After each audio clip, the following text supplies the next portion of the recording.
여러분, 믿기 어렵겠지만 수십 년 동안 우리는 남극을 그저 황량한 얼음 대륙으로만 알고 있었습니다. 기껏해야 기후와 생태계를 연구하는 과학자들이나 찾는 곳이라고 생각했죠.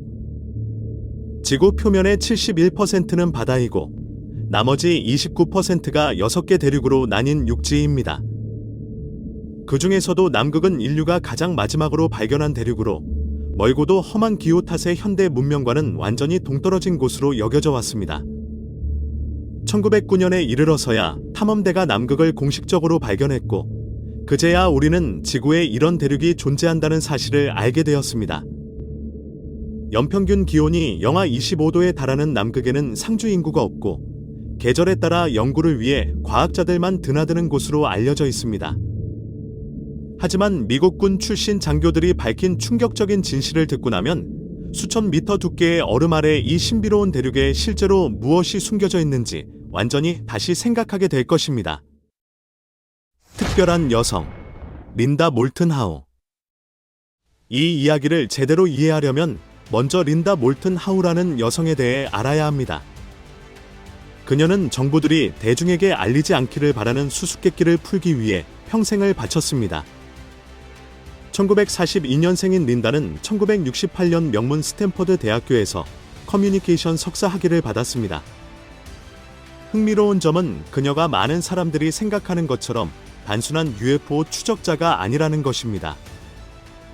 린다의 경력은 1983년 미국의 많은 농장에서 일어나고 있는 불가사의한 현상을 조사하면서 완전히 바뀌기 시작했습니다. 수천 마리의 가축들이 의문의 죽음을 당했는데 야생동물의 공격과는 전혀 다른 양상을 보였습니다.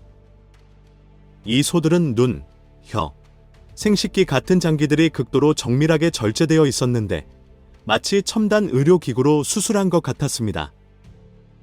린다가 발견한 가장 소름 끼치는 사실은 이 소들의 피가 모두 깨끗하게 빠져나갔지만 현장 어디에도 피 한 방울 흔적이 없었다는 점입니다. 게다가 많은 농장주들이 가축이 죽기 전날 밤 하늘에서 미확인 비행 물체를 목격했다고 증언했습니다. 광범위한 조사 끝에 린다는 이러한 사건들이 지구상의 생명체를 연구하는 외계 생명체와 관련이 있다는 대담한 결론을 내렸다고 합니다. 이 주제로 다큐멘터리를 제작해 권위 있는 에미상을 수상했습니다. 그때부터 린다는 군 관계자와 정부 인사들이 공식적으로 발표할 수 없는 기밀 정보를 털어놓을 때 신뢰하는 인물이 되었습니다. 그녀가 운영하는 웹사이트 거스파일스는 초자연 현상과 정부의 비밀 활동에 관한 가장 충격적인 폭로들이 모이는 곳이 되었습니다. 조종사 브라이언의 공포 폭로. 2015년 1월 2일, 린다 몰튼 하우는 브라이언이라는 인물로부터 이메일을 받았습니다. 그는 1983년부터 1997년까지 남극에서 복무한 미 해군 출신 조종사이라고 합니다. 브라이언은 자신의 경력을 상세히 밝혔는데 1977년 항공정비 기술 분야를 전공하고 해군에 입대한 뒤 남극 개발 비행대대 6편대에서 C-130 수송기 엔지니어로 근무했다고 했습니다. 브라이언의 임무는 맥머도 기지와 폴 스테이션 사이를 오가며 물자를 수송하는 것이었습니다. 처음부터 상관들은 이스트 스포트 기지 인근 지역 상공 비행을 엄격히 금지했습니다. 그 이유는 중요한 대기 샘플링 연구소가 있어서 항공기 배기가스가 연구에 영향을 줄 수 있다는 것이었습니다. 브라이언은 12년 동안 이 규정을 철저히 지켰습니다. 1995년 12월, 맥머도 기지의 한 기술자가 심각한 사고를 당해 긴급 수술이 필요한 상황이 발생했습니다. 필요한 의료 장비는 오직 호주의 데이비스 기지에만 있었습니다. 이스트 스포트에서 급유를 받던 중 환자가 갑자기 깊은 혼수 상태에 빠졌습니다. 생사가 갈리는 순간, 브라이언은 규정을 어기고 금지 구역을 가로질러 직선으로 비행의 시간을 단축하기로 결심했습니다. C-132 금지 구역에 진입하자마자 출처를 알 수 없는 간섭 신호 때문에 GPS와 전자 나침반이 비정상적으로 작동하기 시작했습니다. 승무원들은 육안으로 비행해야 했고 바로 그때 그들은 충격적인 광경을 목격했습니다. 끝없이 펼쳐진 백설 속에 축구장만 한 거대한 금속 구조물이 나타났습니다. 그 주변에는 수십 대의 대형 트럭들이 얼음 위에 미리 개설된 도로를 따라 조직적으로 움직이고 있었고, 모두 바닥이 보이지 않는 지하 입구로 향하고 있었습니다. 이것은 분명 단순한 대기 샘플링 연구소가 아니라 완벽한 인프라를 갖춘 대규모 작전이었습니다. 데이비스 기지에서 환자를 성공적으로 구한 후에 브라이언과 승무원들은 작은 방으로 안내되었습니다. 고위 지휘관이 들어와 냉랭한 목소리로 말했습니다. 여러분은 오늘 아무것도 보지 못했습니다. 아무 일도 없었습니다. 이해하셨습니까? 그리고는 돌아서서 나가버렸고, 승무원들은 자신들이 우연히 발견한 비밀에 경악한 채 남겨졌습니다. 정체불명의 비행 물체들. 그 특별한 손님들이 남극에 나타난 이후 브라이언은 일상적인 비행 중에 미확인 비행 물체를 자주 목격하게 되었습니다. 첫 목격은 1995년 금지 구역을 비행한 지 불과 몇 달 후였습니다. 그는 자신이 조종하는 C-130보다 훨씬 큰 은빛 원반 형태의 물체를 보았습니다. 가장 놀라운 점은 그 물체의 움직임이 인류가 알고 있는 모든 물리 법칙을 완전히 무시한다는 것이었습니다.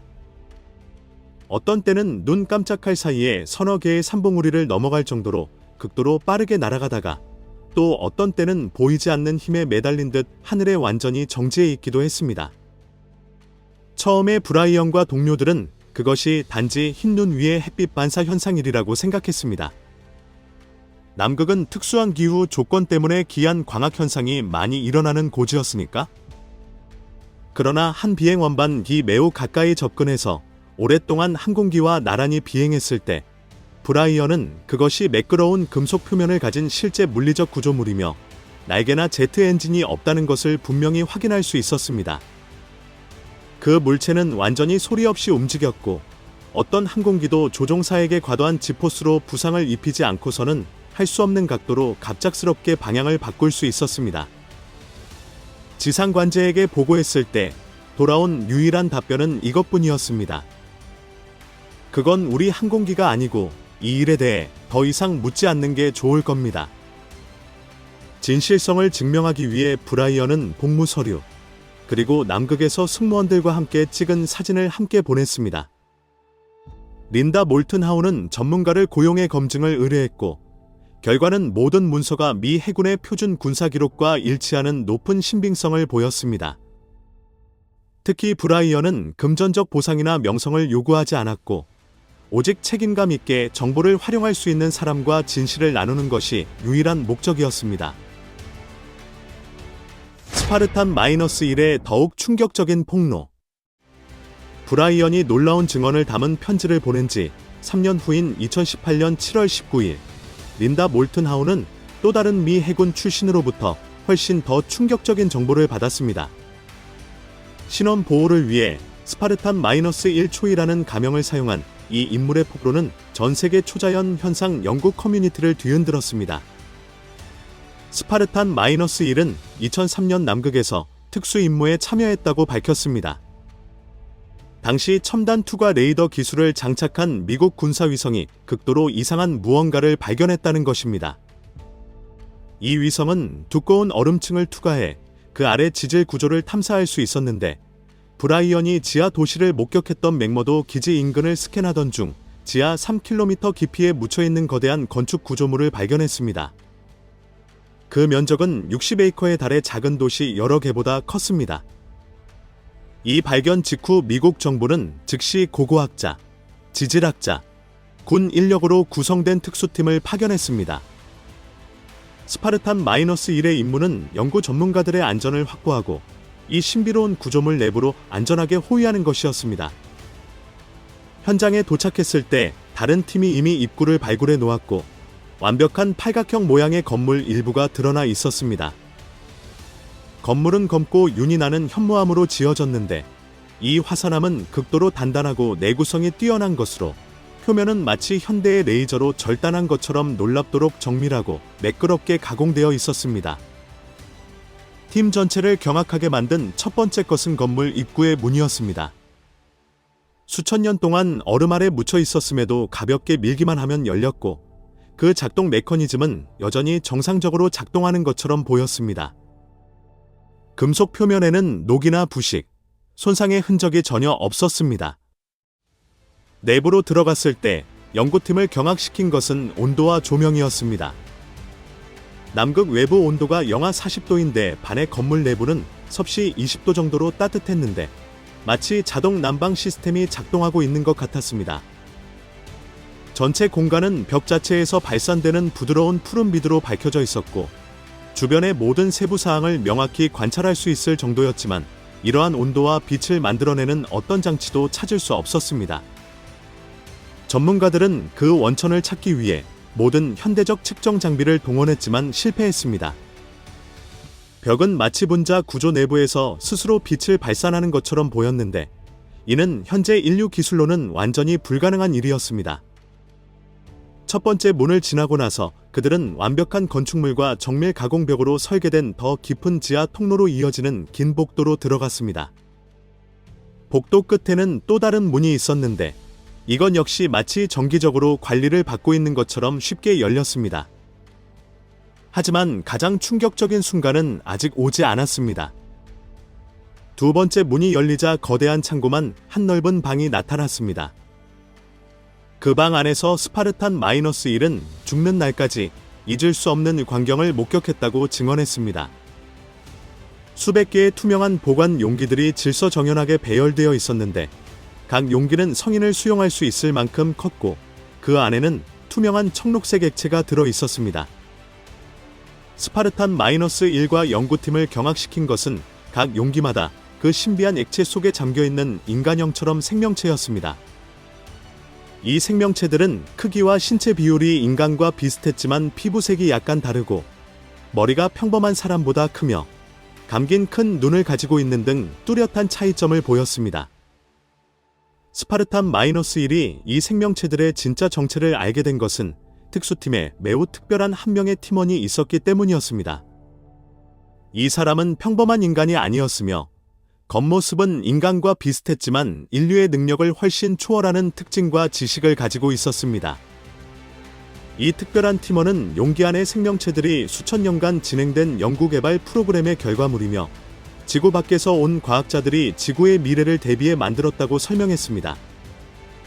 그의 설명에 따르면 이 생명체들은 예비 인류 종족으로 현재 인간보다 훨씬 가혹한 환경에서도 생존할 수 있도록 설계된 개량형 인간이었습니다.